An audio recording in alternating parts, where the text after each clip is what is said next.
Hello and welcome to Disco Elysium, welcome to the city of Revachol, and welcome to a game that I started playing a little while ago, got part way through day one and thought to myself, this is something else, this is very interesting. There's an awful lot of dialogue in this game, but since the Final Cut update, all of the dialogue is now voice acted. It adds another dimension to an already interesting game, so let's give it the time it deserves and hit new game. We have three archetypes that we can choose, or we can create our own. We have the thinker, extremely intelligent, very bad with people, knows interesting facts, comes up with original ideas. Kinda sounds like me, very bad with people. We got sensitive, very psychological, a magnetic personality but unstable, might begin to lose his mind. Physical, extremely physical, interacts with the world through his body, gets things done but dumb as a rock. Oh, and this is our main character, a police detective. We're here to solve a murder. Or we can create our own character. So we have 1, 2, 5, 4. We have a limited number of points that we can spend on intelligence or intellect, psyche, physique, and motorics. Okay. We could... Let's create our own and continue. Excellent. So we've got 3s across the board. I'm going to hit next. I mean, what we can do is we can drop one of them all the way down. I think we can go as far as 6. Yeah, we could. I don't really know what happens if we... Can we lock ourselves out of something? I don't know. 3. Musculature, how strong you are. Intellect, psyche. Well, why don't we drop physique down to 2. Add psyche 4. 3, 4, 2, 3. There we go. That sounds interesting. Not good, not bad. And then we can hit next. So we have total psyche 4, total intellect 3, physique 2, and motorics 3. Physique. F-Y-S-I-Q-U-E. Interesting spelling there. And we get to set our signature. Our signature... Is that our signature skill or our signature? So we have things like Inland Empire, which is one of those ones that's kind of interesting to me. And if we hit info... Inland Empire, cool for dreamers, paranatural investigators, mental creators. Inland Empire is the unfiltered wellspring of imagination, emotion, and foreboding.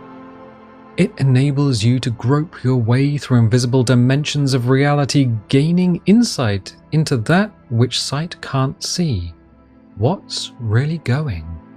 What do these enigmatic riddles mean for the world fate? At high levels, Inland Empire animates the inanimate. You'll have conversations with your clothing, conversations that may change the course of the investigation if you're not thrown into the loony bin first. With low Inland Empire, however, you'll be void of imagination and character.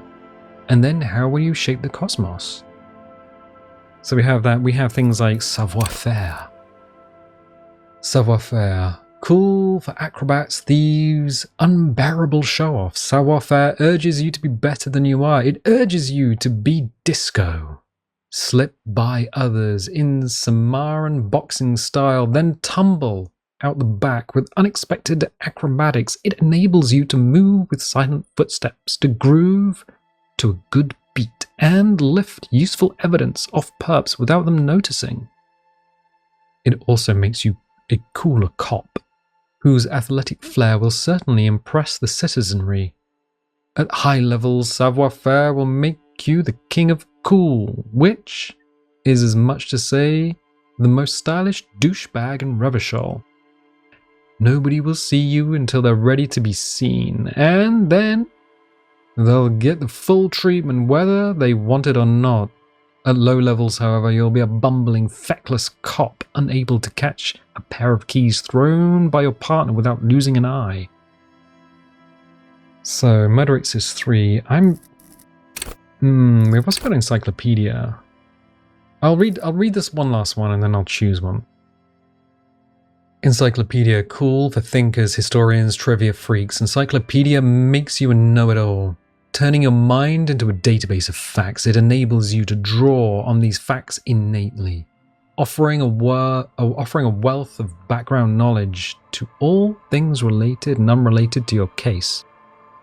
Who knows when the history of a cigarette brand will provide the breakthrough you need to arrest a murderer, or when knowledge of pre-revolutionary guns might save a life. At high levels, Encyclopedia shares this wealth of knowledge to an almost overwhelming degree. While it may give you crucial breakthroughs, it more often will clutter your mind with useless tidbits. With low levels of Encyclopedia, though, you'll be forced to work with only the clues in front of you, without any background knowledge. Copying is going to be tough stuff. So we have things like esprit de corps, electrochemistry, pain threshold, hand-eye coordination. I wonder if physique being that low is going to be a problem for us in the future, but I'm going to go Inland Empire. Overview. Let's set it the signature. Alright. And confirm.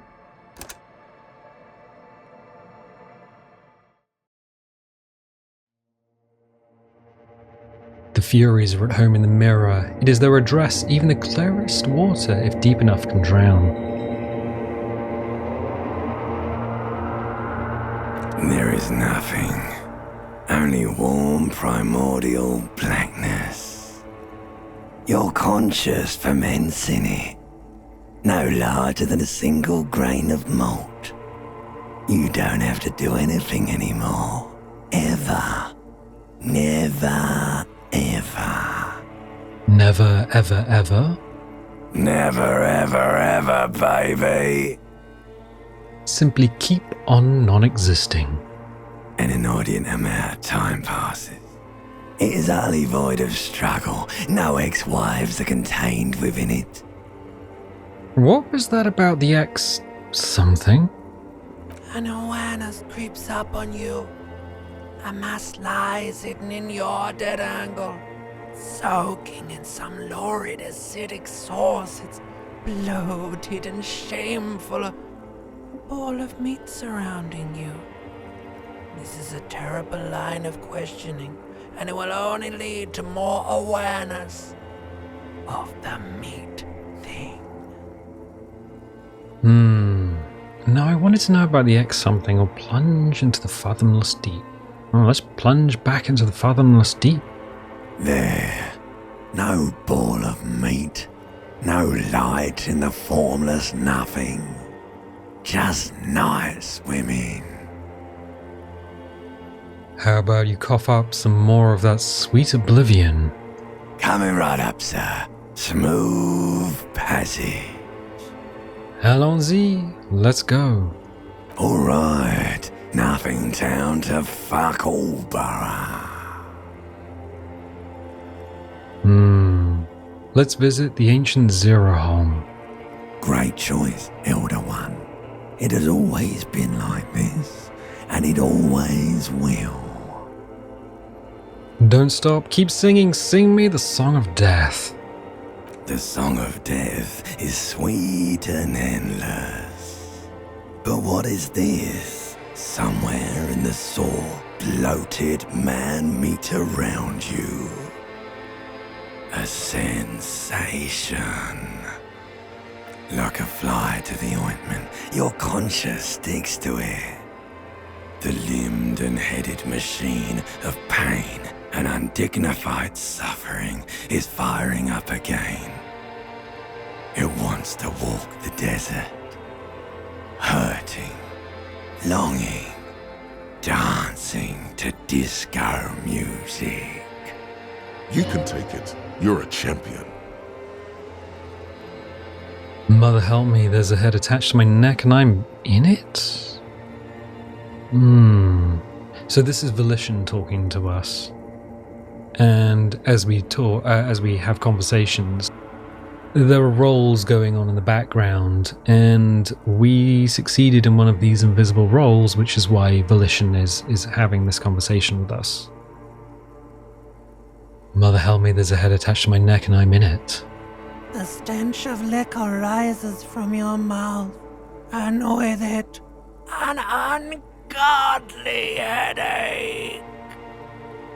Who am I? What sort of creature does this to their own mouth?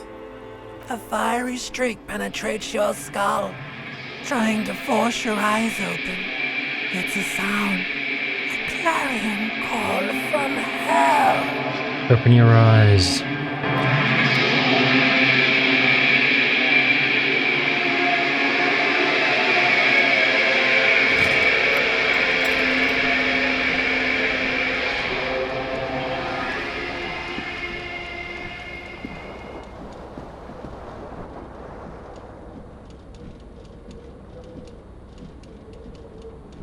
So here we are.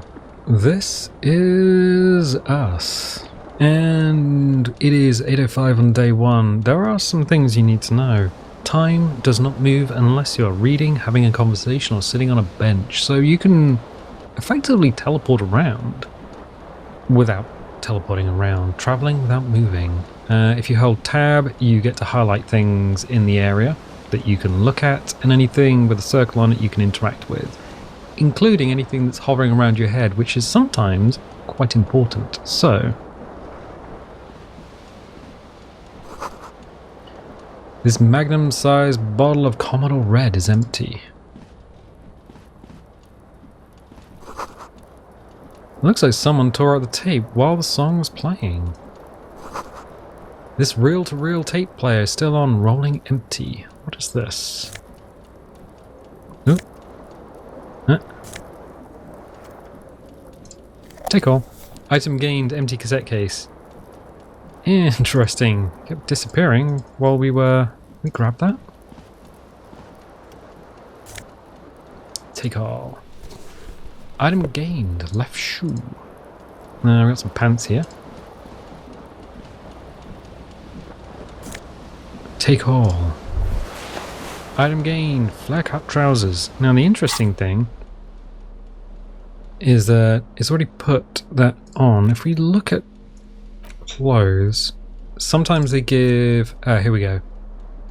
Flare cut trousers, -1 savoir-faire, tight around the thighs, +1 electrochemistry, tight around the crotch. So sometimes clothes give you minuses and positives to your skills.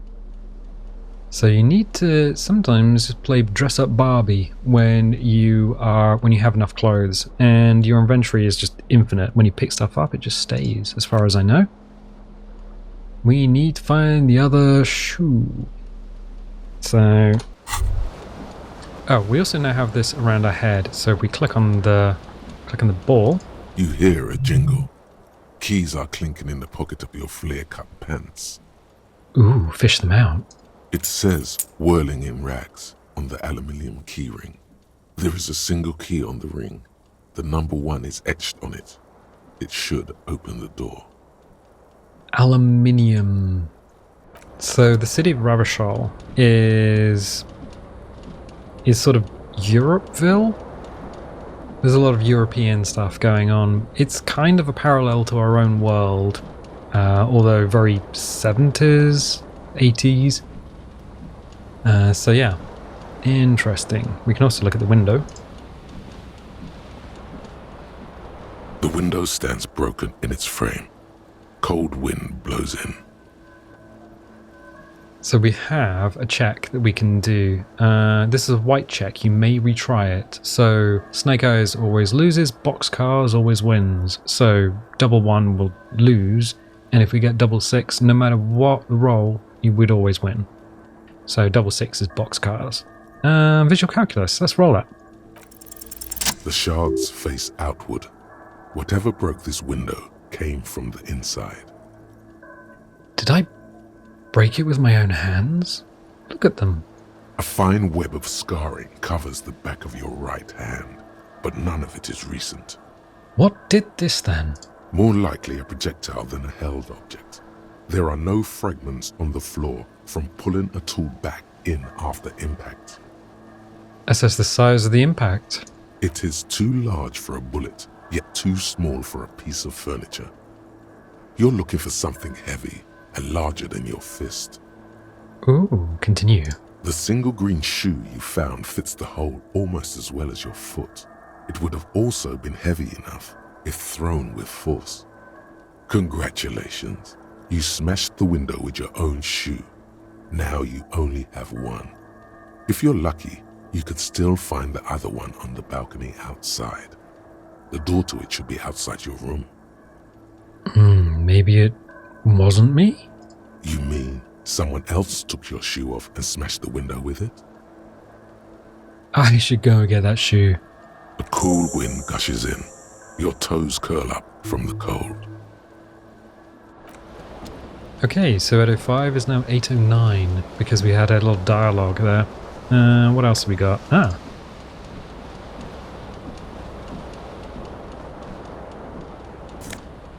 Let's take that. Item gained. Disco Ass Blazer. Disco Ass Blazer. Looks like someone skinned this blazer off some long extinct disco animal. It has an enigmatic white rectangle on the back and right sleeve. Nice. We can go to the bathroom.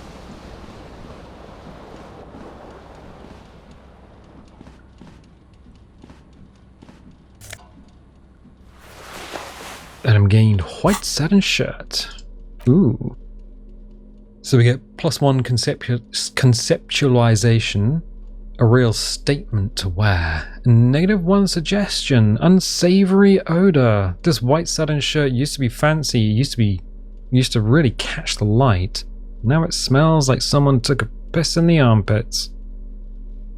Alright, so bonuses for items. We got +1 conceptualization, -1 suggestion, +1 esprit de corps, +1 electrochemistry, and -1 savoir-faire, and that's just from our clothes. Cool. You see bottles in the bathtub, wine, beer, and sweet liqueurs. A mirror hangs above a bent and broken sink. In a fierce discharge of masculine energy, someone has ripped half the faucet off. Hot water sprays from the base, and steam covers the mirror. You cannot see yourself, just the outline of a man. Suddenly, you realize you have no memory of the face that awaits you there, underneath the soft vapor. Really? Nothing? Really? All recollection of the person you are, the people in your life, and even the world you're in has drowned in a sea of blood alcohol. This was no mere night of drinking. It was a deluge of world-ending proportions. Wipe the mirror. As you slowly reach your hand towards the surface of the mirror. Abort. You clearly have not thought this through. You won't like what you see there, and you will never unbecome it. So that's Inland Empire talking to us. We just rolled 11 and we needed an 8. So that's what happens during dialogue. I don't care. Still wipe the mirror? Maybe I should touch it first. Make sure there's nothing wrong with my face. Oh yeah. Yeah, there is definitely something wrong with it. What? What's wrong? Where to even begin? There is the bloatedness, then the swollenness. It's like there's an upholstery of alcohol underneath your skin. Oh, I'm sorry. Touch your nose. Bet you are. Your nose feels like a small balloon in the middle of your face. It hurts when you honk it. It doesn't appear to be a particularly tiny nose either. Not with all the drinks it's absorbed for you. At least my tongue is okay. It's not. It's swollen and snail-like, wriggling between your fingers. Wipe the mirror now. Behold. Let's look.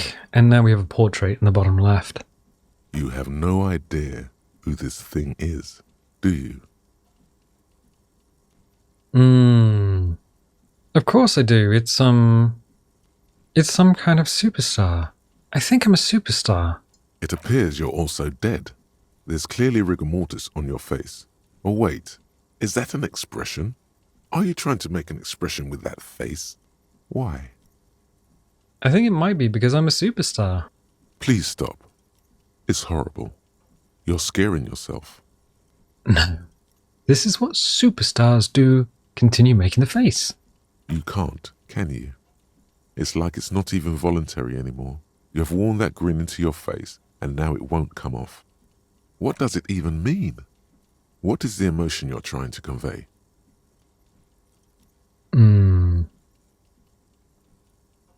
Superstardom. You should check yourself for a pulse, superstar. From here it looks like a cadaverous spasm. Well, check for pulse. You find no sign of life on your swollen neck. However, putting your hand on your chest reveals an irregular heartbeat. You appear to be alive, for now.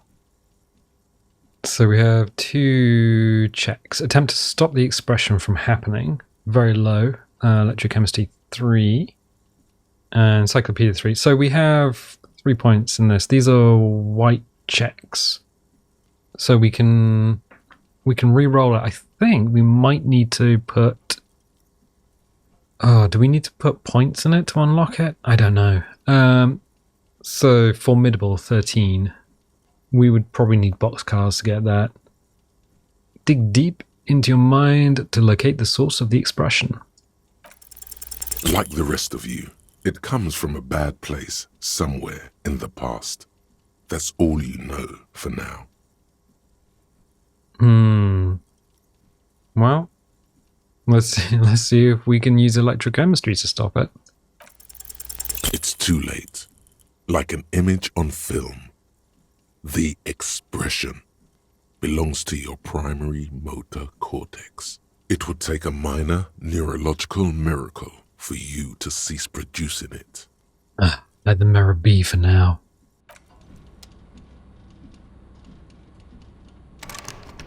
So we can't use the door. Ooh.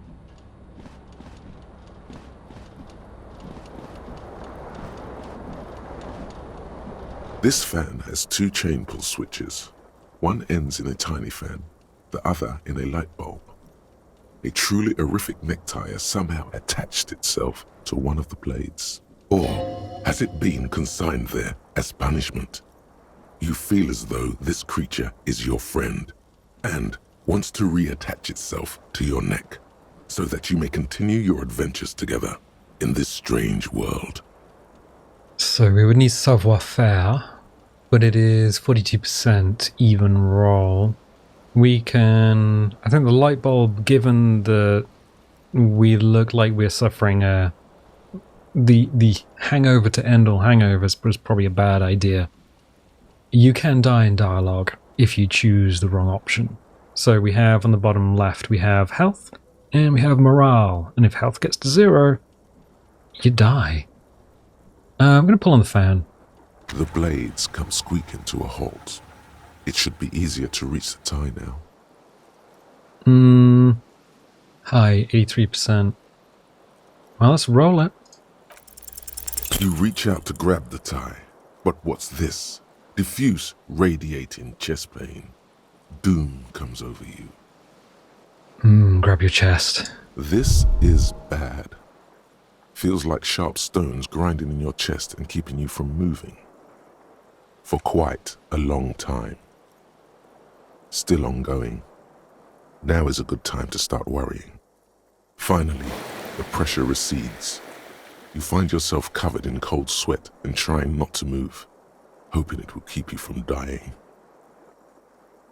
So it's a white check. We will need to come back to see if we can get horrific necktie. Let's leave. And I think we can just exit the room.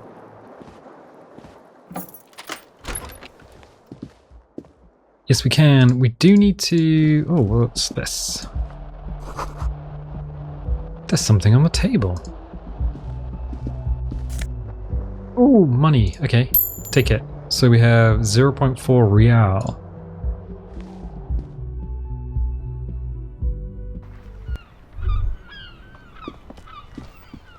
And the other shoe. Excellent. So one of the things I have noticed... Oh, we have a couple of orbs around our head. One of the things I've noticed is this is the same music as before. But with streamer mode, it's a different music. So I don't know if that's going to be different enough for YouTube, which is one of my worries. Let's click on this. A gust of briny wind washes over you. There they both are. Two identical shoes. Both copiously green and indiscriminately snakeskin, reunited on your feet. So we completed task and gained 10 experience. Like two baby crocodiles. How do they fit? Good, they're balanced. Comfy. Feels like the only good thing about you right now, truth be told. Okay. Oh. The smell of the sea makes you dizzy.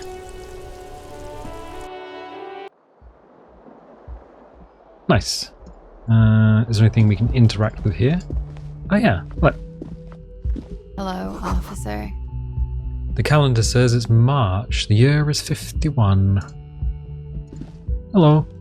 The young woman raises a cigarette to her lips. Classier, Miss Orange, disco dancer.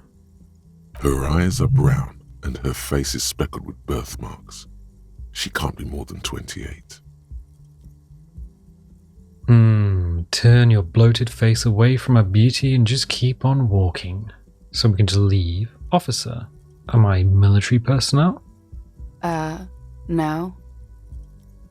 She seems perplexed by your question. There's only one solution to this. You're a businessman. Wait, I know, I'm a businessman. Chief Executive Officer, right? Or then why did you call me an officer? Because you're a police officer, sir. She pulls on a cigarette. Are you sure you're shitting me? Goddamn right I'm a policeman, don't you forget it. Huh. Well, I'm a policeman, don't you forget it. Okay, cool. I won't. She means it. She wouldn't defy authority, however sweaty and bloated it may look. Good, now how did you know I was a police officer? Or no need to be alarmed, I was just getting into character, you know? Oh, no need to be alarmed. Okay. She breathes in the silvery smoke. How did you know I'm a police officer? Sir, you've been here for 3 days. On official police business, as you put it. And what business is that? Couldn't say. In truth, so far, mostly drinking. Suggestion challenging. Try the expression on her. Let her know you want her physically. Ooh, we get +1 for saying goddamn right I'm a policeman. This is a red check. It cannot be retried. I think that would be very bad. Why don't I remember being a cop or anything else? Could it be because of the drinking? She raises an eyebrow, the cigarette sizzles. Who in their right mind would let me be an officer of the law? Don't be so harsh on yourself. They let almost anyone be a police officer. A glib remark. Don't let it stand. Assert yourself. Better let it go, say nothing. Retreat is not a winning tactic. That's authority speaking. I should get going now. Of course. Be careful, officer. They don't like the police around here. Something stirs in you as she's about to go. Call it an instinct, a need. The need to ask questions. It's like you've said the words 1,000,000 times before. She looks back at you, a light glinting off her eyes. Before you go, I have some questions for you. But what if I don't want to ask questions? You're a cop, Harry. It is unnatural of you not to want to ask questions. We're Harry. Okay. You don't have to. No one is forcing you to be a cop. Let the moment pass, or wait, I have some questions. Yeah, let's ask questions. Yes? What is it they have against the police here? The dock workers are pretty cocky. They think they're police enough. At least here on the coast. I can't say about the rest of the city. Where exactly is here? Where am I? You're in a hostel, sir. No, where are we? Where in the world? We are in Revachol. Revachol is the disgraced former capital of the world, divided into zones of control under foreign occupation. Half a century after a failed world revolution, she is central to our moment in time. Revachol forever. How about you tell me something else instead? Yeah? Those words, tell me something else, feel like something you've said innumerable times before. Your mouth is the very shape of them. Your room is almost next to mine. Did you hear anything last night? There was the usual ruckus. Loud disco music. Did I have any visitors? I couldn't say. It's impossible to hear people speaking from over here. She nods toward room 3. Loud disco music? Oh, yes. Various artists. Ostentatious orchestration prime among them. She raises an eyebrow, waiting for the name to reconnect with you. Oh, were huge where I come from. I was very young then, of course. Like 7. Life gets hard, but we go on. Yeah, we going all right. I don't know about that. At around 2 o'clock, the disco stopped, and there was a change of pace. What happened? A slow, sad song started playing, like organ music on repeat. That went on for quite a while. Some of the time, you were yelling along to it. Was I singing this? Show her the empty case of the smallest church in Saint-Saëns. Yes, there was a church in there. A really small church. Like the smallest, saddest church in the whole world. It was about that. And also... What else? That it doesn't matter anymore and that we're alone now. It was difficult to tell. The song itself was very quiet and soft, but you sounded like a winded boar, sir. It was hard to understand what you were singing on top of it. I'm sorry. Don't be. I was going out later anyway. It didn't bother me. Then what happened? Then you started screaming and trashed the place. That's so me. What did I do? A window was smashed. The tape player, probably. The song stopped. And furniture, too. A real destructathon. There was screaming. Then I think you passed out. Okay, it prides me to hear this. Oh dear. Was there anything else? Oh, please tell me there wasn't anything else. Oh, please tell me there wasn't anything else. There was. I think you screamed that you didn't want to be this type of animal anymore. I may have misheard, but it was sort of memorable. All right. I went out afterwards. Everything was quiet by then, around 4 or 5. And that was it. Okay, tell me, is it 51 now? It's 51. What century? The current century? And what's that? What number? Centuries don't have numbers. They have names. And this is the current one. How many centuries have there been then? Civilization has existed for 8,000 years, sir. She grins. What's so funny? You're right. There is nothing funny about civilization. Okay, you can go now. Glad to have been of assistance.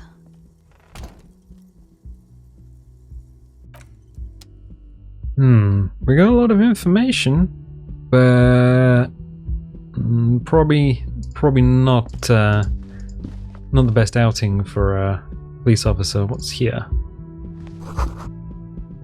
She looks like she left a nice long stub in the ashtray. It's still smoking. I got something here. This is the weekend edition of the satirical newspaper Tremblement. Oh, yeah, there's gonna be a lot of French in this. I don't speak French, so I'm just making sounds like I think they should be made. Also, that... Alright, that looked like one of those chairlifts, but it's not. That's just a bit of old architecture. Cool.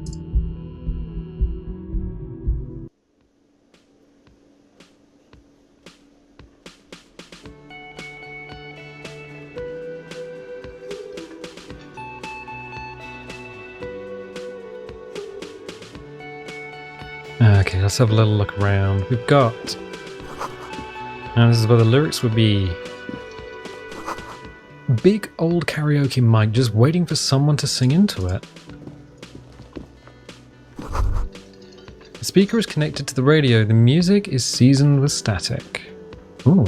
You should totally sing karaoke here, the first chance you get. Your emotions need to be expressed.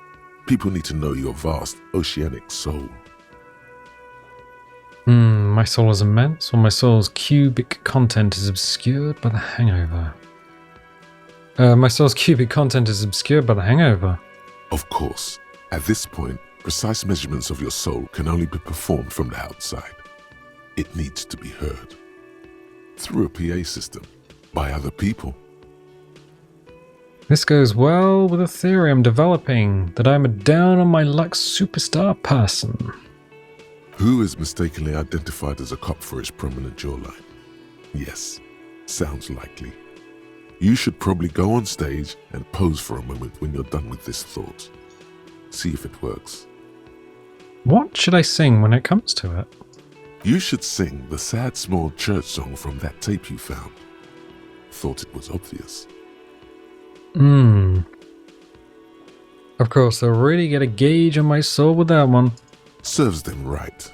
Wipe that smirk off their face with your sad, tragic, small church song. Who's laughing now? No one. You would need another copy of the tape first, though. The one upstairs is destroyed. Can we actually go and pose on stage? Oh. This feels right. You belong here. So, oh, hello. What's this? Call. Item gain, Nosafed. This is a water cooler. A large bubble is rising to the surface. The menu has been wiped clean. Only the word Monday is written on it. What have we got going on? Oh, what's that? Summer door closed for the winter.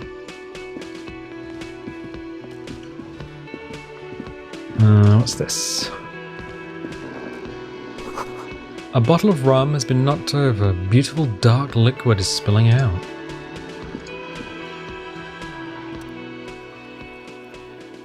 Sleeping dock worker. A man is sleeping at the table wearing mudcake boots and rolled down overalls. The back of his shirt reads Wild Pines, encircled by a logo with a tree. On the counter, rolled out of his open hand, you see a blister pack of headache medicine.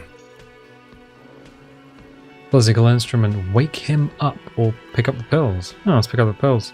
The man does not mind. You probably need them more than he does. Item gained, magnesium. You've just picked up some magnesium. This item is stored in the bottom left corner of the screen above your character portrait. Use magnesium to heal your morale if you have morale damage. So I think Nosafed will heal your health and magnesium heals your morale. And you can just click on these two on the bottom left above the portrait. We have essentially two hit points and oh, actually that's pretty bad. Ooh, we might die. Okay, fine. Let's just leave. That's going to be an interesting one then. Is there anything else we can do? A sign reads, Mess Hall reserved for Union members. Doors open at 1600. This royal pinball machine is unplugged. And the door is bolted. A sign reads, "Kitchen reserved for personnel until 1300. Soft purr of an electric juicer comes from the kitchen. Someone is working.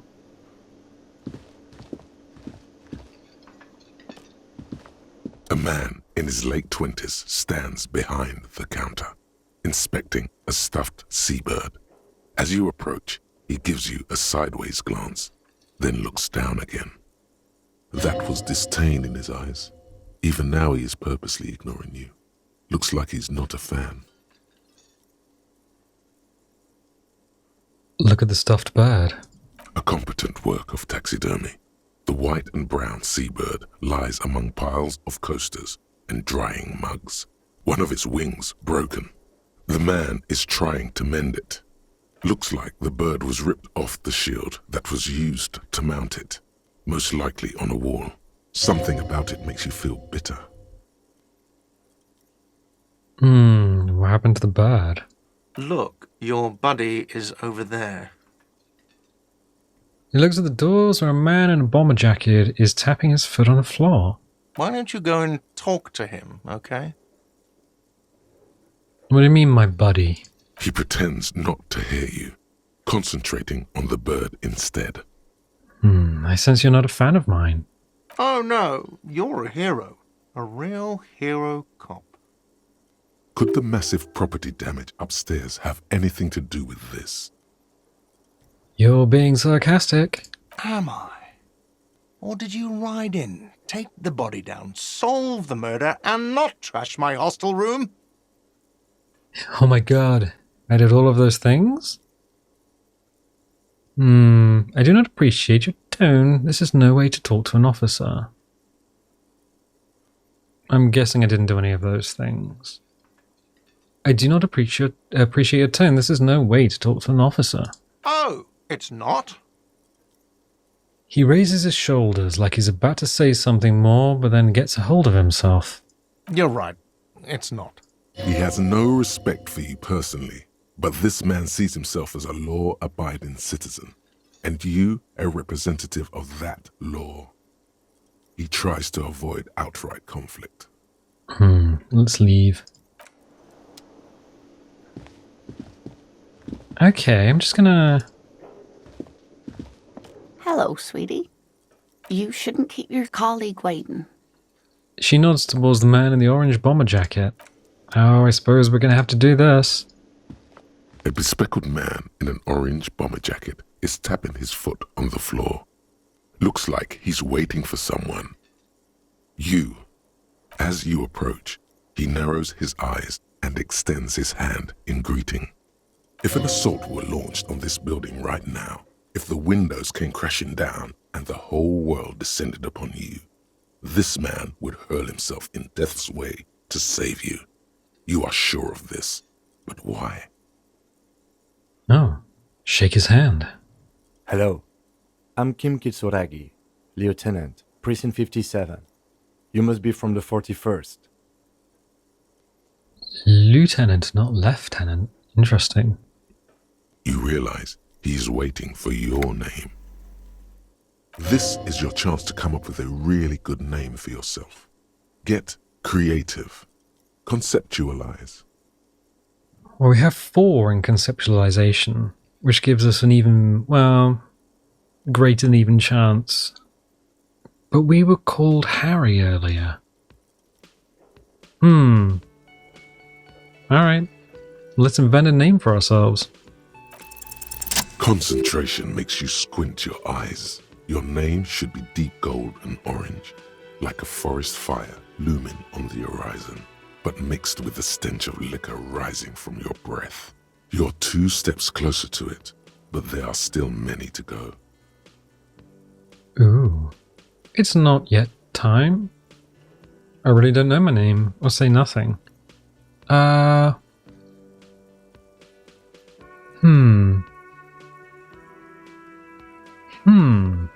say nothing. Oh. Yeah, let's say nothing. It looks like we had a little scheduling error on Sunday. Saturday too, actually. Have you had time to talk to the manager here? You mean him? Not towards the cafeteria manager? Yeah, I just talked to him. If you don't mind, we should talk to him again.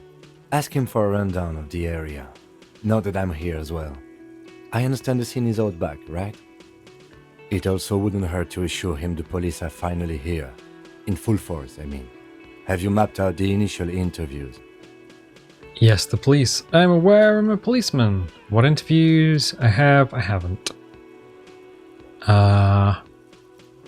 As far as I know, as far as we know, we haven't. Okay, we'll have time for that after we take a look at the coroner's case. Have you removed the dead body from the tree? Dead body? I don't like dead bodies. Look, man, yeah? No. Completely. I'm gonna go with no. So, the body is still in the tree. This is the first time you detect a weariness in the lieutenant's voice. It is obvious he would have preferred for the body to no longer be in the tree. Where it has been hanging for 7 days straight. We should go there as soon as we are done talking to the owner. But I can't remember anything. What were we supposed to do again? Let's get going then. But I can't remember anything. I can see you drank last night and the night before, and that you are still drunk now. But I have seen officers go through worse. Much worse. If you need something for your headache, there is a general store nearby. But as I said, the dead body should be our #1 concern. Okay. What were we supposed to do again? Talk to the manager. Then we go out back and take the body down. Let's get going then. After you, officer. If you're about to embark on an investigation, shouldn't you have a badge?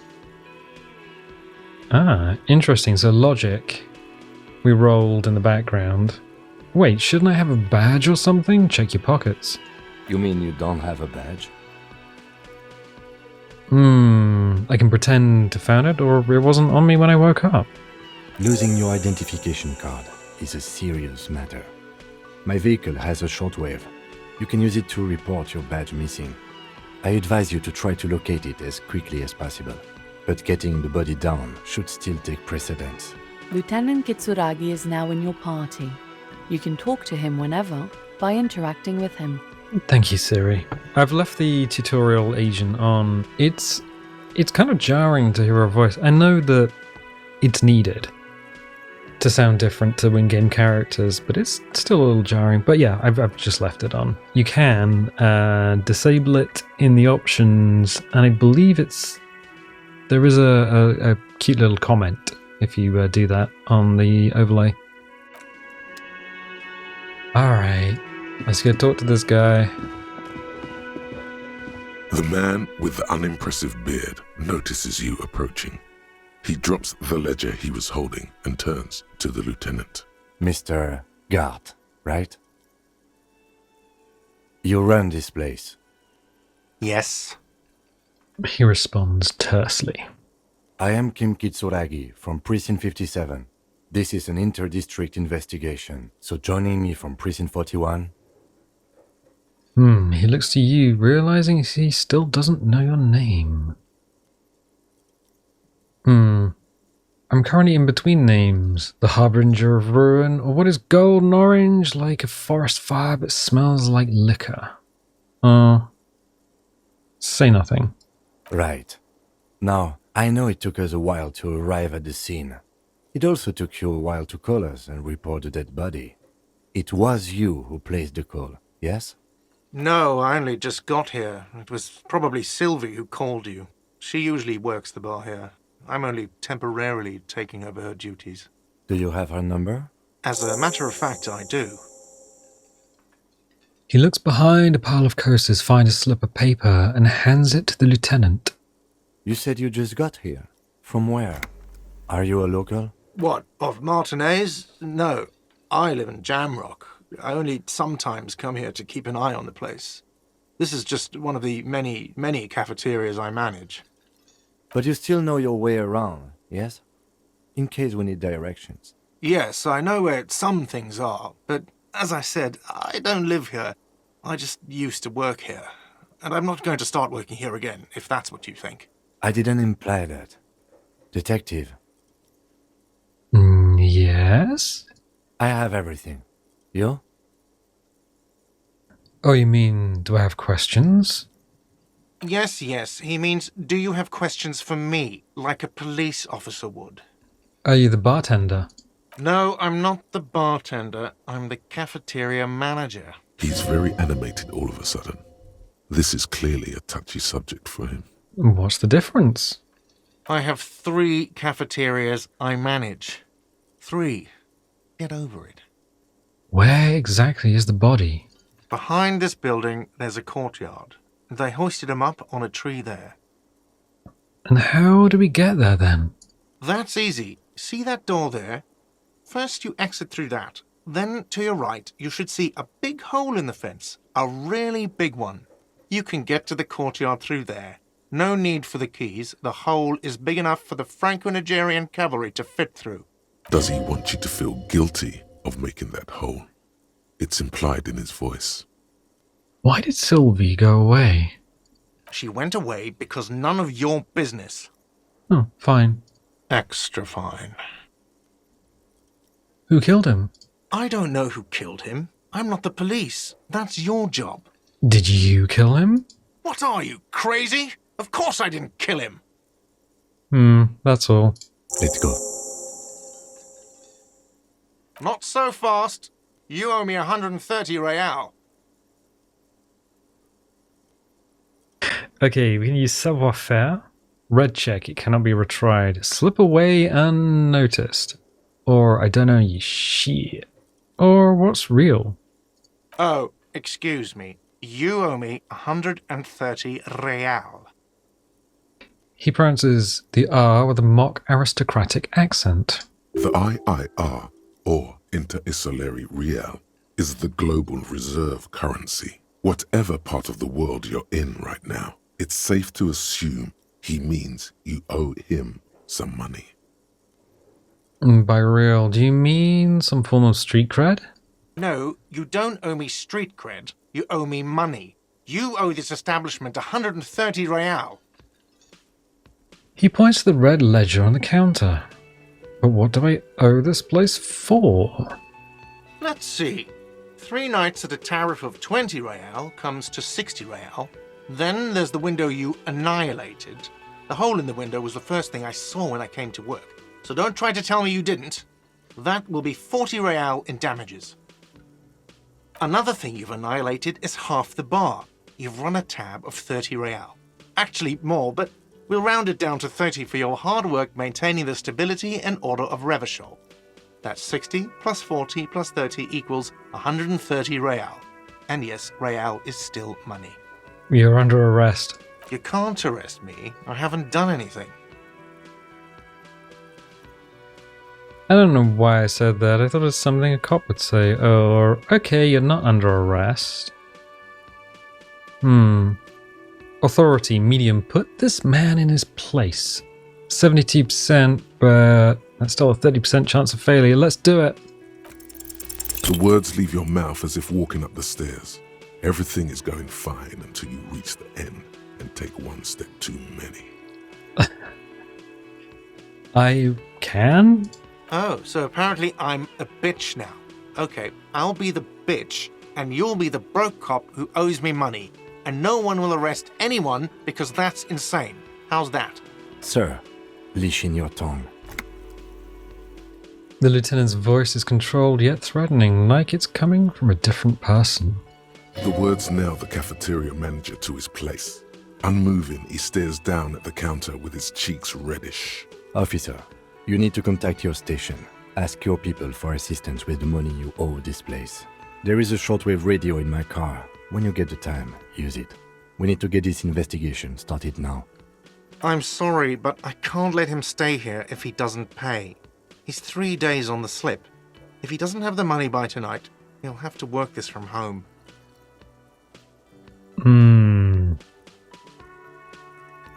I don't have a home. I don't remember where my home is.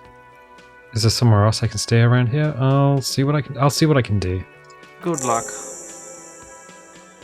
The man starts to say something, but then thinks better of it. By the way, where is home? The address is coming up blank, and this place sure isn't it. I have no idea. But you've been at this hostel cafeteria for only 3 nights. Where were you before? You had to be somewhere. Far away? In time or space? In time. That doesn't sound like somewhere you can stay if you run out of money. Could I trace the way back somehow to the exact street, the exact number on a building? You can try. Run some addresses in your head when you get the time. Maybe a street or an apartment will appear. So we have a thought cabinet, and what we can do, lonesome long way home, temporary research bonus, +1 encyclopedia, factual memory returns. So yeah, we can put this in our thought cabinet, and it will take time for us to internalize. Oh, interesting. We can't unlock any. None of these ones have been unlocked, so we've only got Lonesome Long Way Home. Oh, interesting that it just tells you them all. Cool. Well, we can internalize the thought, and that's going to take 6 hours and 5 minutes for that to work through, and then we'll get some bonuses for that. Okay, so we have some tasks: sing karaoke, inspect the victim's body, report your badge missing. We don't necessarily have to do that. Who made the call reporting the crime, and pay for damages. Ask your station for additional funds. Some of these might not be a good idea. And we have our inventory. So we have empty cassette tape. We have... Oh, that's about it. Alright. Outside of the building. Oh, one last person to talk to. Hello, sweetie. Wait, who's Sweetie? Does that mean you like me? Who's Sweetie? Oh, does that mean you like me? You're a handsome man, officer, with your mustache and your chiseled jaw and that silly dimple on your chin. But dear, you're not for me. I'm too old and too married besides. You must forgive me. I'm getting so scatterbrained. I completely forgot to introduce myself. She slaps herself on the forehead. I'm Lena. My husband Morel and I are staying with our friend Gary just down the street, but I come here for tea when they're away. Her eyes glitter over the rims of her glasses as she looks up, smiling. This Lena is wacky enough for the motley crew. Hire her on the spot. How'd you like to roll with me? Okay. Sweetie needs money. Do sweeties get money? No. I don't know if you've noticed, but I don't know where I am or what I'm doing or anything. These seem like... So we can ask her to roll with me. I think we're just going to leave for now. Of course, dear. Good luck with your case.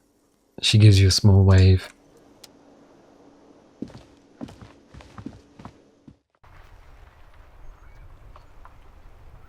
Okay. Oh, hello. A heap of snow melts in this wheelbarrow. The sign reads, "Love the police." It doesn't. The RCM in Martinez. What can I help you with? I have some questions for you. Of course. What can I help you with? Who are you exactly? Me? I am just a gardener. Oh, cool. And what are you doing here? I am working.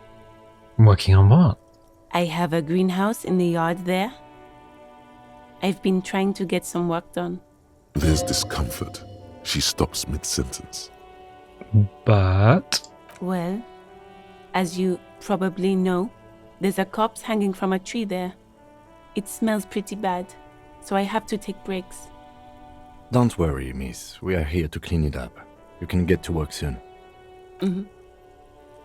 Thank you. My head is about to explode from all the salts I've had to inhale. We need directions. Of course. Where to? Where am I?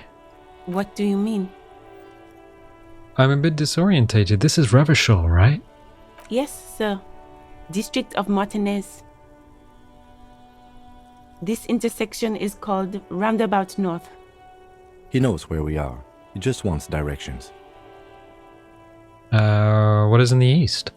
The harbor gates? Some kind of commotion, I think. I don't follow the local politics. A fleet store too. Okay. Thanks, that's all for now. No problem. What is this police business? Excuse me? She doesn't seem to understand. She's uncomfortable. Maybe you should drop this line of questioning. The street sign. Oh. Well, I didn't write it there. I'm just sitting here. It's alright. I didn't mean to startle you. Okay. I have to run. Of course. I won't hold you back. She wipes her brow with a canary yellow glove. Her gloves. You get the feeling that you need them. You have a dead body to deal with after all. One more thing, can I borrow your gloves? Sure. Keep them. I have another pair. She hands you the rubber gloves with no visible annoyance. Oh, thank you.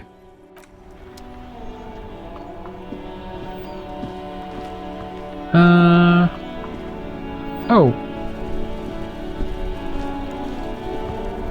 Before you stands a motor carriage. The bodywork is covered in blue and white livery, bearing the number 57. Vapor emanates from the large engine on the back of the vehicle. It hasn't had time to cool off yet. This must be the infernal machine that tore you from oblivion. Open the door. In the cabin, you are welcomed by a set of steering levers, a radio microphone on a hook, a pull-out toolbox under the seat, and the soft glow of the fuel preheater gauge. Okay. Kim, what are we looking at? What is this machine? This is the Caprice Kinema, my motor carriage. You can use the toolbox and the radio if you'd like. He nods at the cabin. Motor carriage, motor carriage. Something bad with a motor carriage. A dark lump rises in your throat. This must be what woke me up when you arrived in Martinez. The infernal noise. Yes, sorry about that. The Caprice Kinema does have a rather distinctive engine sound. He says it with very badly concealed pride. Do all policemen in the RCM have such cool motor carriages? The Caprice motorcar does provide most of our patrol vehicles, yes. Okay. Can we turn it on a drive somewhere? No, I'm afraid not. We have a murder case on our hands, remember? Look around the cabin again. In the cabin, you see a set of steering levers, a radio on a hook, a pull-out toolbox, and the soft glow of the fuel preheater gauge. Pull out the pull-out toolbox. A metallic drawer slides out from under the seat and clicks into place. The tools inside are neatly organized. Take what you need, officer. It's going to be a long case. I'm not protective of my tools, like some men are. He's clearly a little protective of his tools. But what can you do? Work is work. Alright, take the red tip pry bar. The pry bar feels nice and cold in your hand, heavier than you'd think. Useful for opening all sorts of doors and lids. Take the rubber-handled chain cutters. The handles are long and sleek. Snap, snap, go the cutters in your hand. Take the hand crank flashlight. It's robust, weatherproof, and well-made. Police issue, blue. Lets you see things in the dark you would otherwise miss. Push in the pull-out toolbox. The pull-out toolbox slides back into its nest. Preheater gauge casts a warm glow on the steering levers and the radio on its hook. Alright, let's close the door.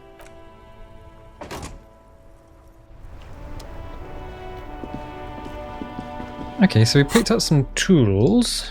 Okay, yeah. So we got the pry bar, chain cutters. Equip these to open and lock containers in the world. Flashlight. Equip this to discover secret orbs in shady areas. And equip this to open locked containers in the world. Okay. So we can put things into our hand. Can we just put them in? Oh, literally we can put them in either side. So this is about as far as I got when I started playing. I've got some things here. Huh. This Post Lavantore mail collection box has been heavily vandalized with graffito. A closer inspection reveals 2 bullet holes in the front. Good mail delivery box. At the box.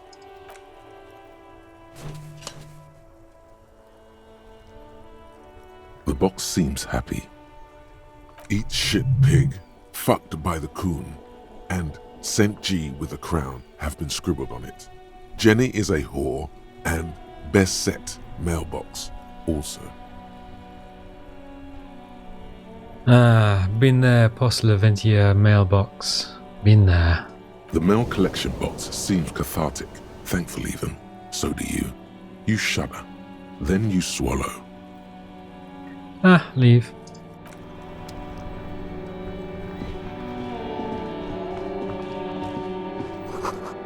There are bottles inside. You could pick them up if you had a bag. Oh.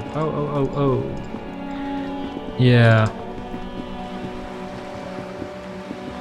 I believe there is a bag here. Oh. No, Kim, please. We need to... There we go. Take it. So I think we can... Yes. And... I guess we can just go through the bins? Yep. So we can pick up bottles.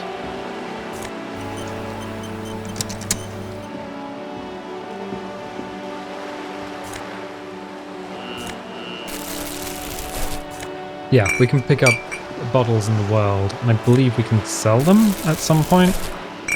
Can we pick up cans as well? Oh, yeah. Kim, seriously.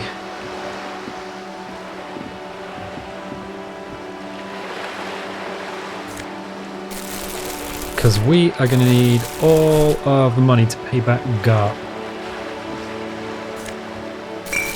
But I don't think we're going to be able to do it solely. This coin-operated viewer is facing southwest. Its coin slot is full of fossilized bubblegum, rendering the machine permanently inaccessible. Poor little viewer. Pat it. The metal feels cold and wet under your palm. It looks unhygienic. Look inside. A thick layer of graffito covers the lenses. You spell out the word Onug written on the other side, with N and C scribbled backwards. Shift your focus to the background. Under the graffito, a sea of blues and greys appear. Behind the water lies a coast studded with concrete and reeds. On it, a church on stilts, lanky weather-worn wooden planks, an X-shaped cross topping its tower. You know this to be the star of Pericanasis, or the Cairo, the central symbol of the Pericanassian church, a star, a great moral height to be strived towards. The church looks old and weather-worn. There are no lights in the windows. Around the large wooden building you see chunks of sea ice gathered on the beach, and a small tent set up on the ice. Okay, well, we'll leave. What's here?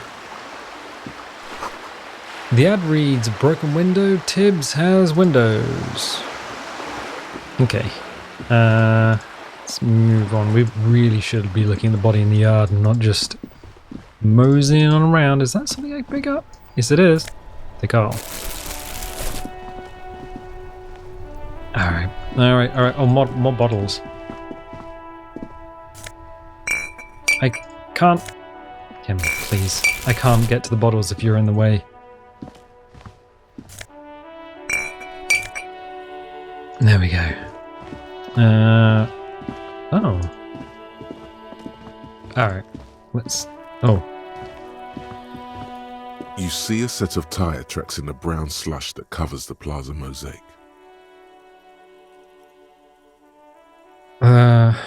It's a white check. Visual calculus. Reconstruct the moment. No. These tracks are not interesting at all. Let the street sweeper just sweep them away. What kind of vehicle drove through here? Hard to say. Your vision is blurred and you're having difficulty concentrating thanks to your relentless hangover. Okay.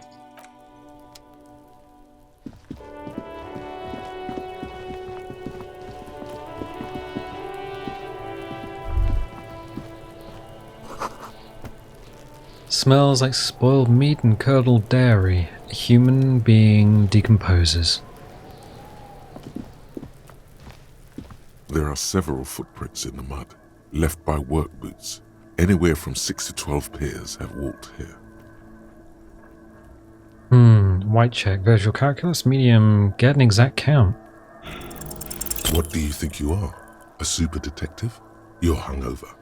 These are just dents in the mud. No pattern emerges for the time being. Okay, so we've just taken morale damage. What kind of boots? Heavy workers' boots with reinforced toes and hobnails all over the yard. Isn't this something an industrial worker would wear? Lieutenant, workers' boot tracks. Noted.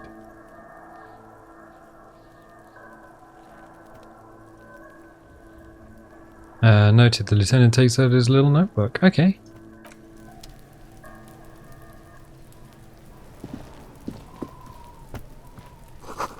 This kid's ladder is rickety, but still climbable. The ladder's for kids. It wouldn't hold the weight of a grown man. Okay. The corpse looks at you with bulging white eyes. The face around them does not look human. It's swollen and ready to burst. His lips are fish-like and his tongue like a ball gag in his mouth. You seem to be holding your breath. Look down. A cargo belt twists his neck at an unnatural angle. The body below appears stiff. It's letting out an ungodly rot. The smell seeps in, even through your clenched nostrils. So we can let go of our nose without throwing up, but that is very low because our health and endurance are incredibly low. Why is it so bad? Active decay. It's okay to throw up, officer. No one is judging. He's about to blow! Cop's gonna blow, Kuno! Okay, turn away and leave.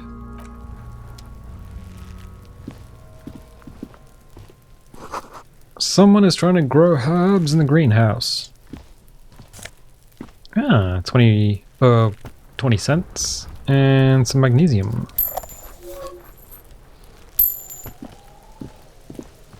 What do we got here? This winch mechanism has been oxidizing for some years. An inconspicuous pile of the roofing material, Eternite. What is this? It's nothing. Someone just left some roofing material slanted against an old shack. Okay, perception, sight, medium. Why am I looking at this pile of roofing material? Because it's nice and orderly. Well-laid pallets. Easy on the eyes. No, there's more to this. You get this strange feeling. What feeling? Hard to say. It's gone now. Feelings pass, you see. Especially the small ones.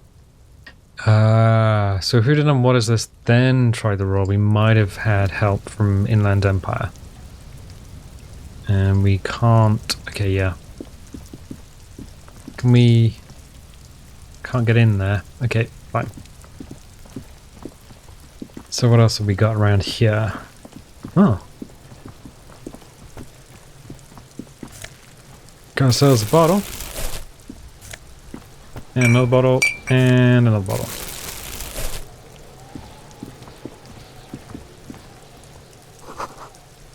The letter R wears a crown on the ribbon below, a light above descending.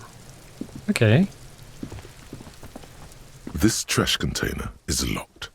The sliding lid has a padlock that says Whirling-in-Rags. There's something in there, not necessarily connected to the case, but still. Why am I looking at you, trash container? You're just a trash container. The body is downwind from here. Maybe you prefer the smell of garbage to the smell of death. Lieutenant, what do you think could be in there? Trash, food waste from the cafeteria. They lock these containers to keep the derelicts from flocking in. Could be evidence too. Yes, I feel like there's something in there. What do you mean, feel? Just a hunch. Maybe someone through... It's an extrasensory perception. Whatever is in there holds a special significance. I agree. We should get someone from the remote viewers division here. What is the remote viewers division? All the detectives from all the precincts who experience extrasensory perception go to the remote viewers division. Their work is invaluable to the force. What kind of extra natural abilities do they possess? None, because they don't exist. I'm so disappointed right now. I thought there was a remote viewers division. Or, oh, okay. Okay. We should still access this container. There may be evidence in there. How do we get the lock open? We could try using a pry bar. The one you took from my motor carriage, or... No, or pry bar! Pry bar! Or, Lieutenant...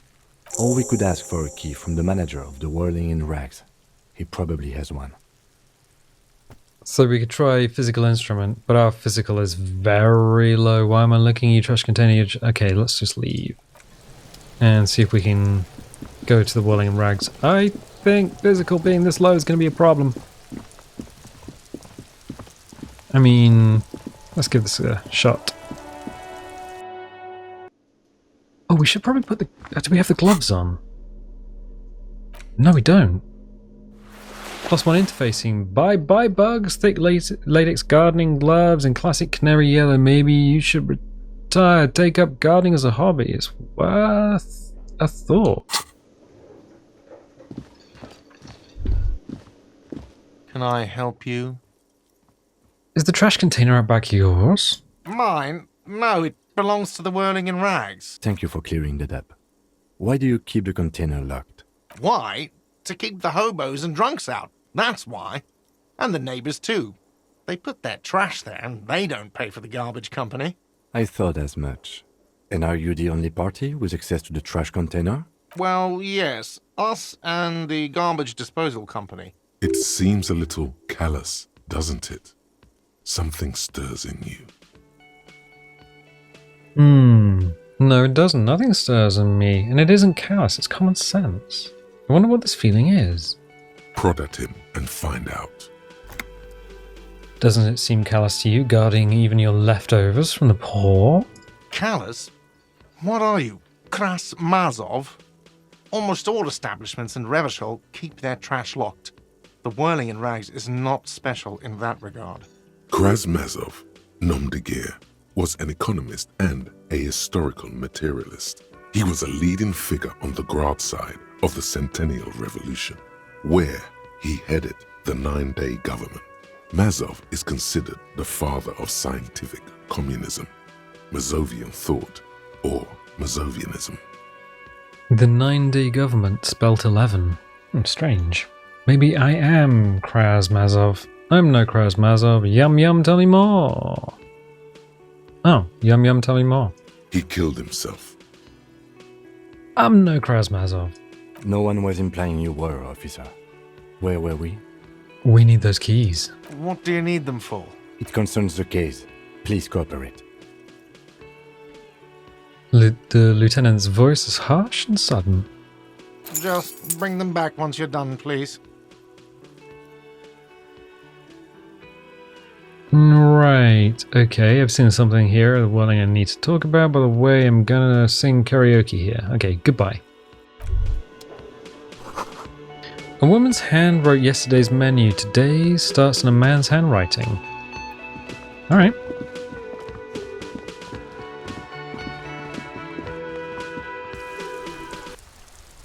Okay, so it's actually 9:52, so we are moving forward in time, but not while we walk.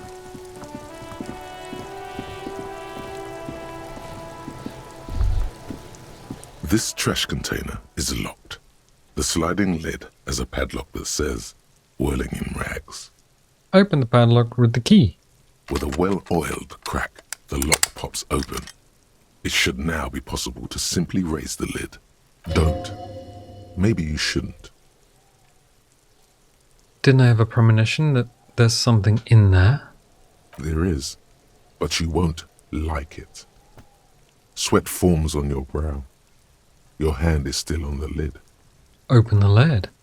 The smell of rotten food rises to greet you. You see soggy cartons, dirty rags, and organic waste.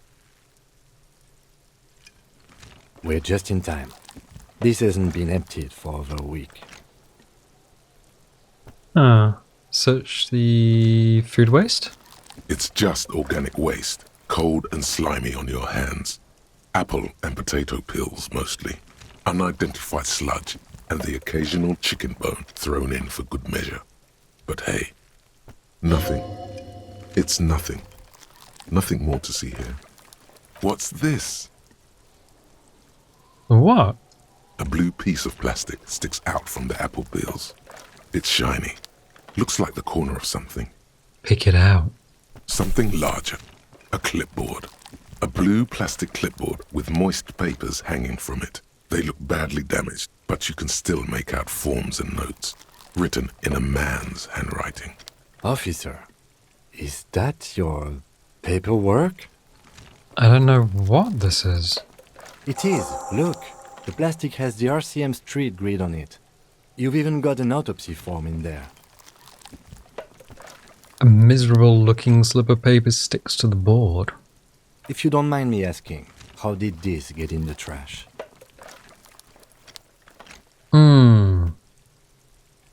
I'd rather not talk about right now. I think I didn't want to be a cop anymore, so I threw it away. Yes, I think I didn't want to be a cop anymore. Well, he doesn't know what to say. His eyes express a rare condolence. Then he picks it up. Lucky we found it. You should take stock of what remains, just to be sure some has not made it into the hands of the RCM's adversaries. Organized crime and the like. There might have been police secrets in your notes.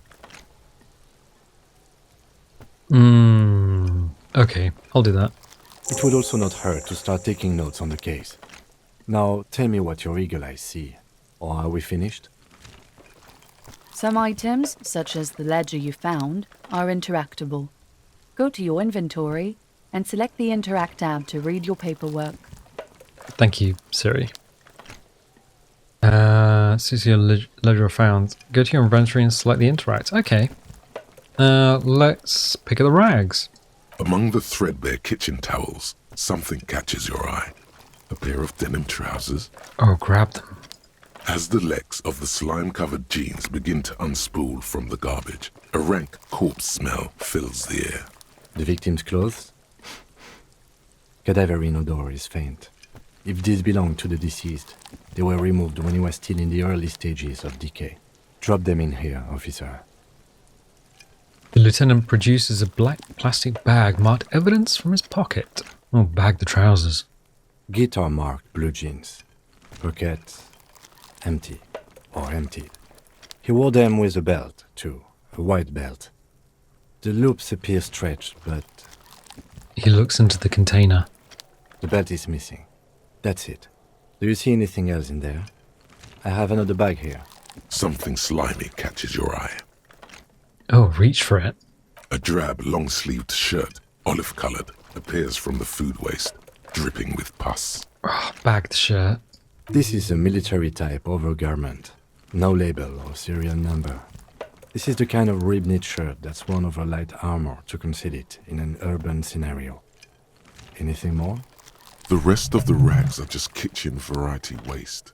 A yellow old mug that catches your eye. But other than that, A thrown out towel, a mug, that's all. All right. We should go to Gart again and ask if he knows who put the clothes in the trash. It could be as simple as someone from the hostel cleaning the yard. Or that one. I'd advise against confronting that force. Yeah, we need to ask the kids who put them here. Or you think someone from the Whirling might have been involved, maybe? Yeah, you think someone from the Whirling might have been involved, maybe? Not really. All we know is the victim's clothes are in the trash, the lid was locked, and his establishment had the key. It's just a small loose thread. Yeah, we should ask the kids who put them in here. The fuck's he on about, kids? You hear that, Kuno? He thinks you're an infant or something. See? Okay, proceed. The lieutenant nods, then looks back into the trash container. Look under the boxes of carton. You see milk and egg rest with one broken egg in it, some pasta wrapper. Picking up the soggy packages somehow feels familiar. You've done this before. The movements are recorded in your elbows, the methodology in your fingers. You're used to this. Used to what? Dumpster diving? No, searching for evidence in the trash. Dive further. A box falls into pieces in your hands. Batiste Soleil cereal. There are plastic pasta packages below, and turbo noodles. Nothing of note, however. The mug. I'm getting that mug too. You pick out a broken mug with an oddly racist depiction of the yellow man frolicking in saffron. An antique? Only in its social sensibility. Oh, take the mug. Mm-hmm. The lieutenant briefly glances at the mug, then returns his sight to the trash. You've acquired an interactable item. Investigate this item further by going to the Interact tab in your inventory. Thank you, Siri. The container sounds a muffled gong.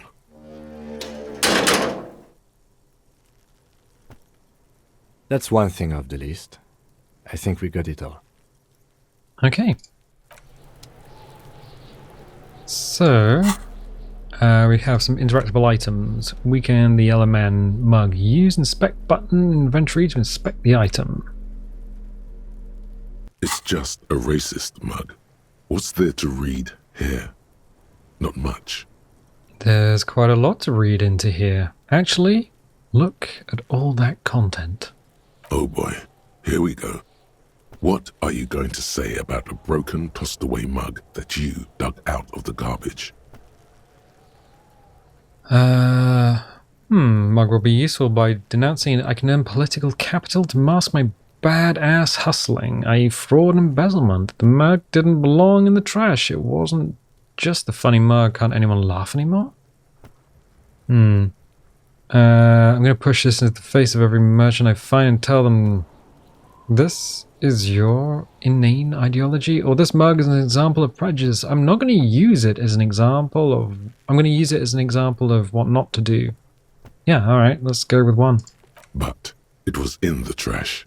Why not just call it out when you see it? Or do some volunteering work? Just finish your case, detective. Okay, and we have the damage ledger. We can interact. It's the ledger you found in the trash. A pitiful cabbage of white and yellow papers hanging from plastic board, barely held together by a metal clip. This sad display is made complete by the faint smell of urinal cleaner. Anything else? There's a piece of toilet paper, or is it cleaning tissue? No, it's toilet paper, desperately sticking to the back of the blue plastic clipboard. It's a metaphor for you. Below the pathetics, terror. Do not look into its blue heart. Browse the white papers. They're not exactly white. They're yellowed in patches by sunlight and alcohol, and covered in dense blue handwriting. Ink escapes into watercolor patterns, reaching its tendrils across entire pages. The paper itself is checkered with faint red lines, forming short paragraphs. Once in a while, there's a red stamp that exclaims, "Case files commit to paper." The case files themselves are plenty. You count more than 100 sodden, crumpled up, earmarked pages falling apart in your hands. They appear to be sufficiently organized and extremely dense, if mostly illegible. What is in there? What are they about? Work, strife, poverty, the Jamrock Quarter. These are handwritten logs of investigations dating back to January 51, this year. The exact number is hard to estimate due to missing pages and an odd naming convention. But there are at least 20, maybe 30 cases undertaken, not completed, mind you. It's the middle of March. You have attempted 2 cases a week on average. Is 2 cases a week a good caseload, Lieutenant? Huh? 2 complex cases to undertake is a lot, yes. You really have to push yourself. I would not suggest it, lest you start making mistakes. 2 cases a week appears to have been my load, Lieutenant. I'm not sure I completed them, though. 2? That's a lot. I didn't mean to say you are making mistakes, by the way. That was presumptuous of me. A nice brisk pace, the way I like it. I burned out, alright. I burned out. That's okay. We all do, sooner or later. Like a fan of gills, the checkered papers dry in your hand. The handwriting is extremely dense, if mostly illegible. Count the pages. I have to open an official case. Is there room? There is, for precisely 1 more. 15 pages near the end remain untouched by the damage. The checkered grid forms a structure of passages, breaking the case into subtasks to accomplish. Commit to paper! Sadly, the ledger only comes with an old, worn-down lead pencil. It's unfitting of this monumental event. The ledger only comes with an old, worn-down lead pencil. It will do, barely. But... Kim, do you have a pen? The lieutenant looks at his blue notebook. 2 fat, shiny pens hang from the binder, like large-caliber bullets on an ammo belt. He is not really saying anything, just standing there, looking at them. Oh, Kim. Can I have one? Know that I give this to you with resentment. With this beauty, commit to paper. The tasks you've completed flow out of the blue oblong pen in a brash freehand uncannily similar to the rest of the letters. The wording comes easily. It's almost robotically simple, a language developed for mental rigor and simplicity. Inspect the victim's body. Interview the cafeteria manager. It's not exactly poetry, but poetry would be out of place. Cross out the ones you've already finished. A satisfying slash sounds across the paper. You're done, it seems to say. And you, and you. Things to be done and things already done. The composition of reality. This is an extremely useful tool for a detective of the citizens' militia. Now all that remains is to name the case. Lieutenant, have you by any chance named our case? No, actually. Any ideas? We can call it the Hanged Man. The Furies are at home in the mirror. The setting sun. Shit on a stick. Actually, I don't have one. I mean, the Hanged Man is obvious. The Furies at home in the mirror is probably going to upset Kim. Let's call it the Hanged Man. Great. That's great. That's actually what I was thinking too. The Hanged Man. Good, strong name. We have a very good name for the case now. Oh, Kim's happy. I'm going to start calling it the Hanged Man. It's good we sorted this out.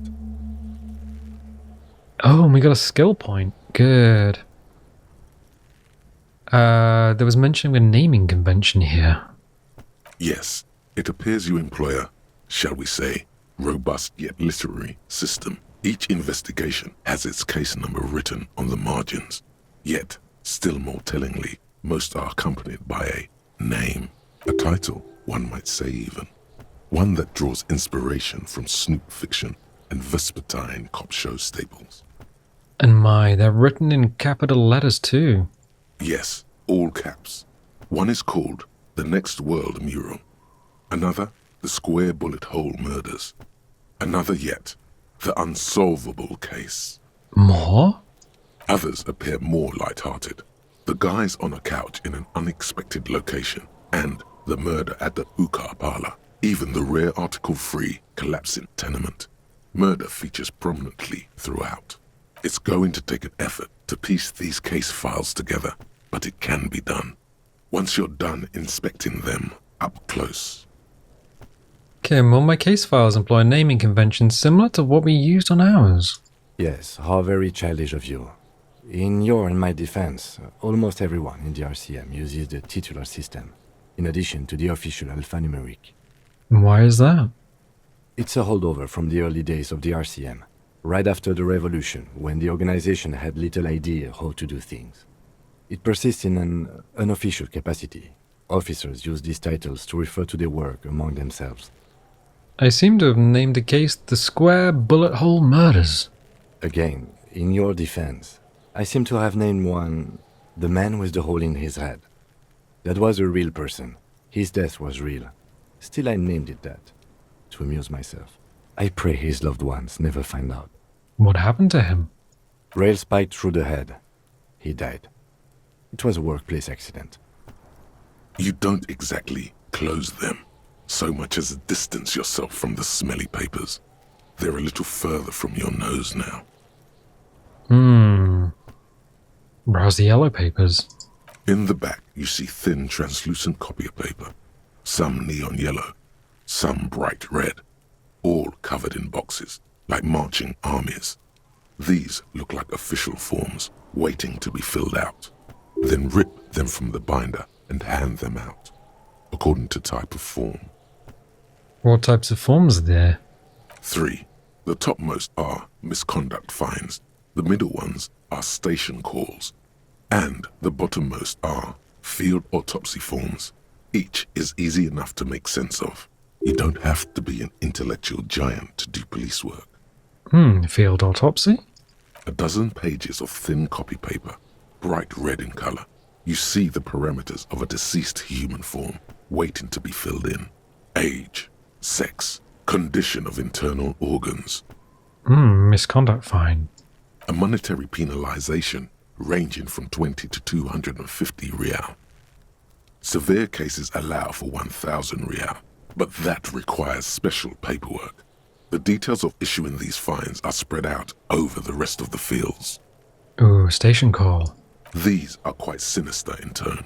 They give a date and time for the person to appear at the specified precinct police station. Below the call are the criminal charges you risk by not appearing. Enough of these. Yes, all that remains now is to fill those forms and hand them to people.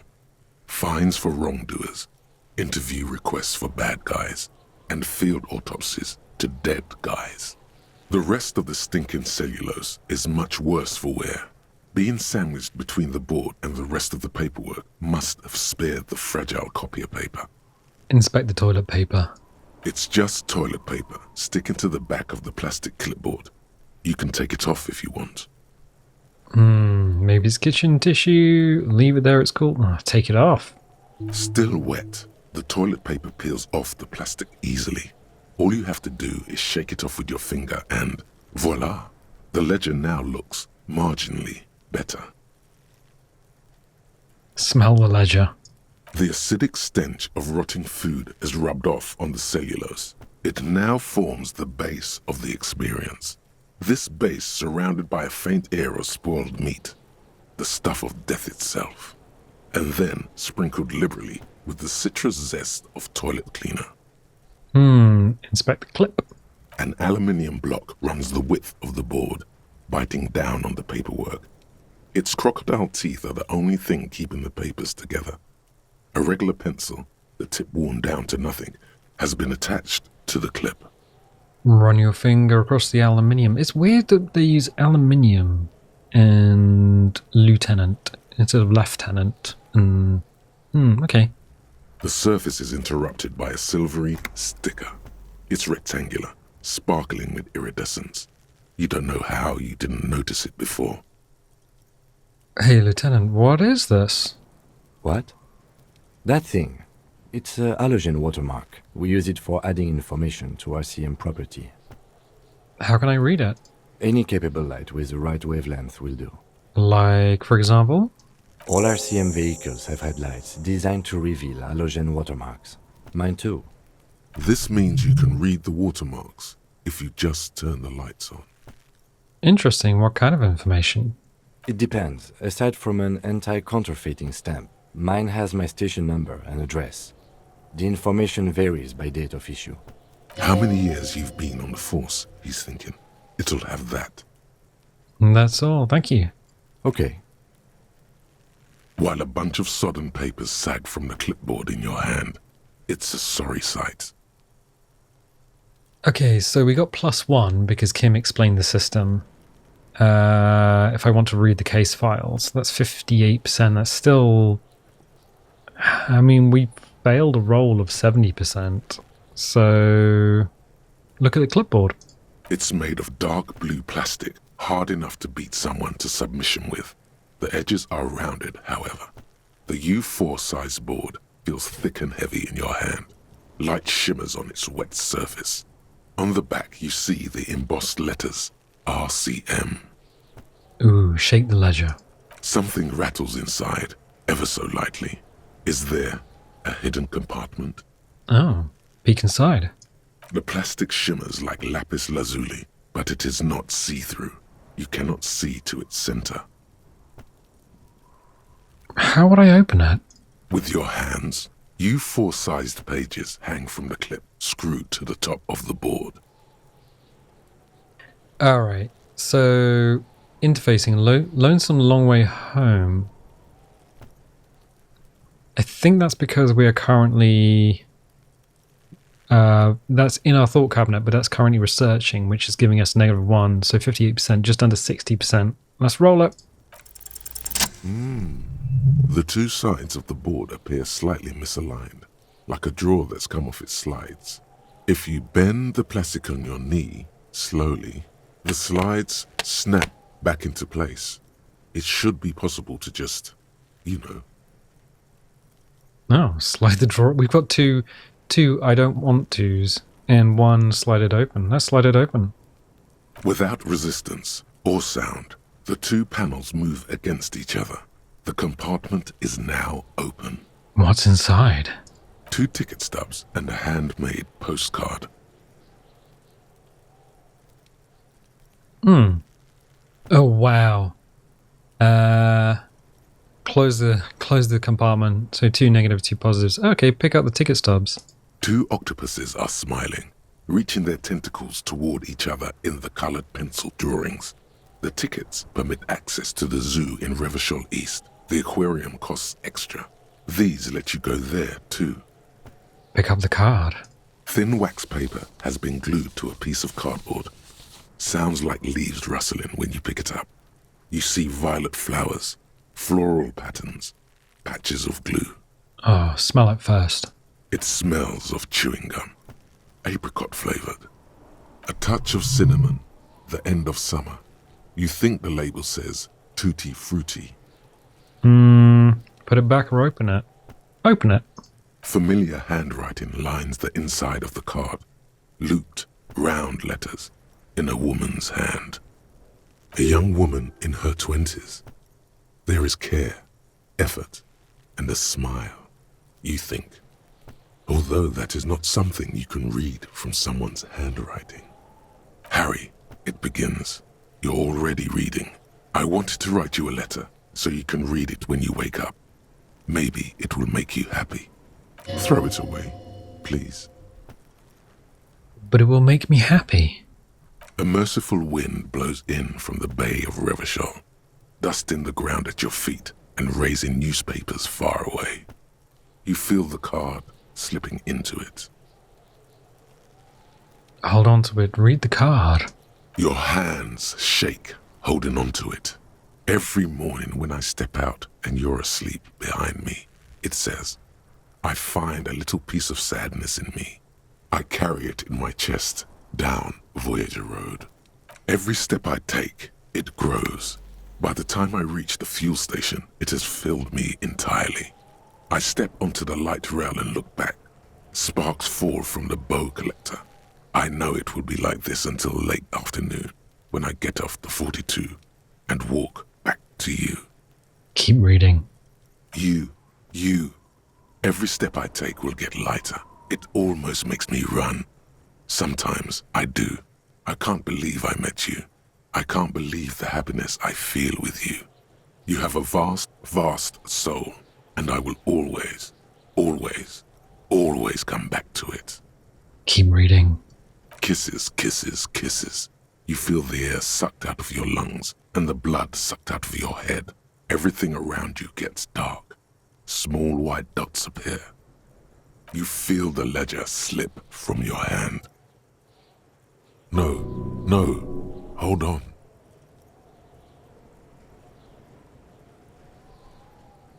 Hold on or fall sideways. Now let's try to hold on. To what? There's nothing. Detective, is everything all right? Fall sideways.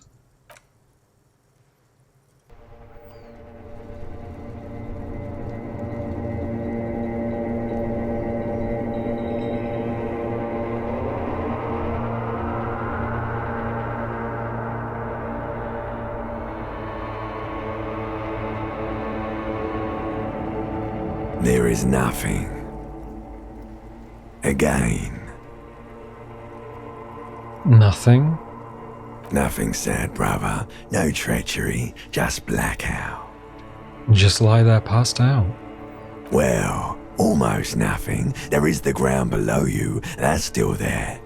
And the small light that's on, fluttering, somewhere in the basal ganglia.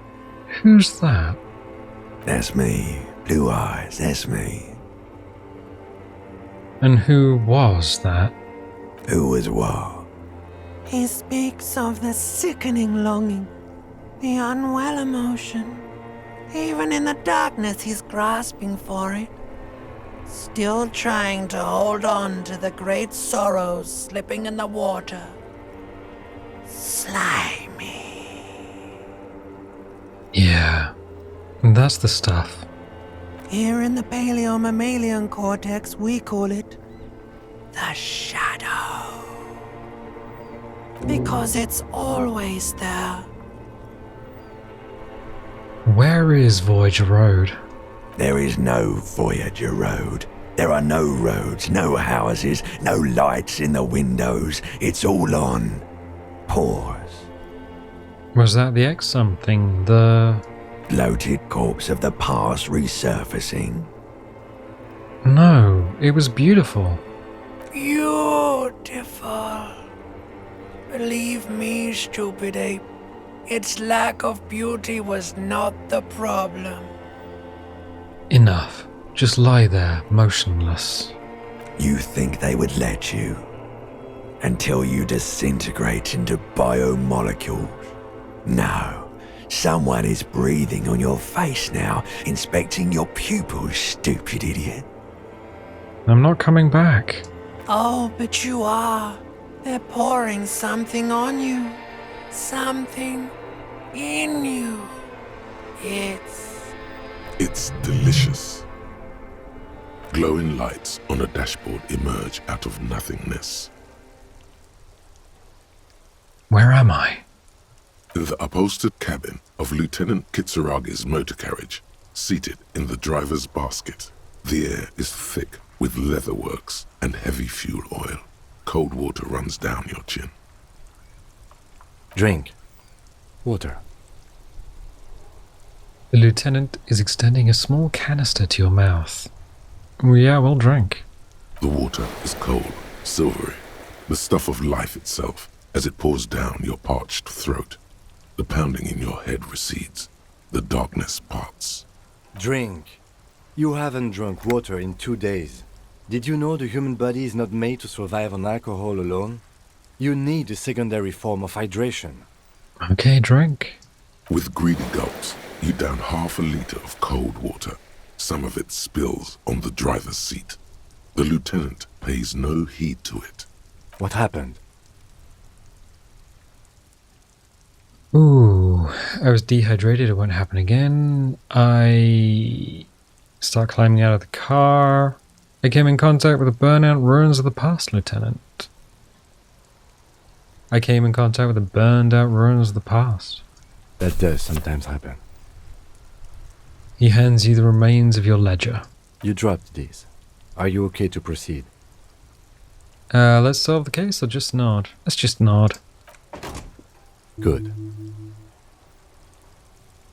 The Ledger of Failure and Hatred is a special item that can be used both as an interactable and a tool equipped in your held slot for skill bonuses.